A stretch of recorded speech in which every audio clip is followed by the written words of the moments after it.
Hello అండి, అందరికీ నమస్తే. Welcome back to my channel. చాలా రోజులైంది నా సబ్స్క్రైబర్ ఒకరు మ్యాక్ అండ్ చీజ్ రెసిపీ నేను చేస్తే ఎలా ఉంటుందో చూడాలని కోరారు. అది ఇప్పటి కుదిరిందండి. Sorry for the delay. ఎంతో రుచిగా ఉండే మ్యాక్ అండ్ చీజ్ రెసిపీ చాలా సింపుల్గా తయారు చేసేయచ్చు. కానీ నేను నా ట్విస్ట్తో ఈరోజు మ్యాక్ అండ్ చీజ్ రెసిపీ చేయబోతున్నాను. So get ready to cook and taste yummy mushroom veggie mac and cheese with me. ఇంకెందుకు ఆలస్యం, లేట్ చేయకుండా రెసిపీలోకి వెళ్ళిపోదాం. మరి పదండి. నా ఛానల్ని ఇంతగా ఆదరిస్తూ ఫాలో అయ్యే వాళ్ళందరికీ హార్టీ థ్యాంక్స్ చెప్పుకుంటున్నాను.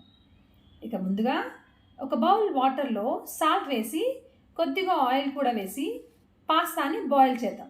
90% కుక్ అయ్యే వరకు. పాస్తాని చల్లనీళ్ళలో వాష్ చేస్తే అతుక్కోకుండా ఉంటాయి. ఇక ఒక ప్యాన్లో మష్రూమ్ వేసి కాసేపు వేయించి అందులోంచి వచ్చే వాటర్ అంతా ఎగిరిపోయాక కొద్దిగా బటర్ వేసి కలర్ మారే వరకు వేయించండి. ఒక బౌల్లోకి తీసి పెట్టుకోండి.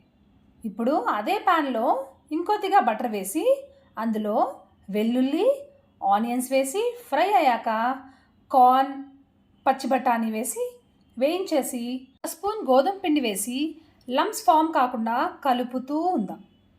ఇక్కడ 2 కప్స్ మిల్క్ని కొద్దిగా వేసుకుంటూ కలుపుతూ సాస్ దగ్గర పడ్డాక అందులో ముందుగా వేయించి పెట్టుకున్న మష్రూమ్స్ని వేసి బాగా మిక్స్ చేసి మీ రుచికి తగ్గట్టు ఆరిగానో చిల్లీ ఫ్లేక్స్ని కూడా వేసి బాగా కలపండి.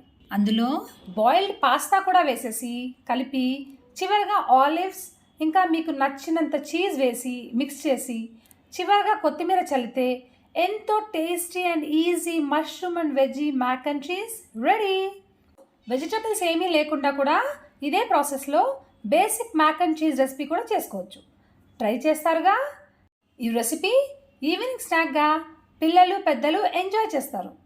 నా రెసిపీస్ మీకు నచ్చినట్టయితే ఫాలో అవ్వండి, మీ ఫ్రెండ్స్ అండ్ ఫ్యామిలీతో షేర్ చేయండి.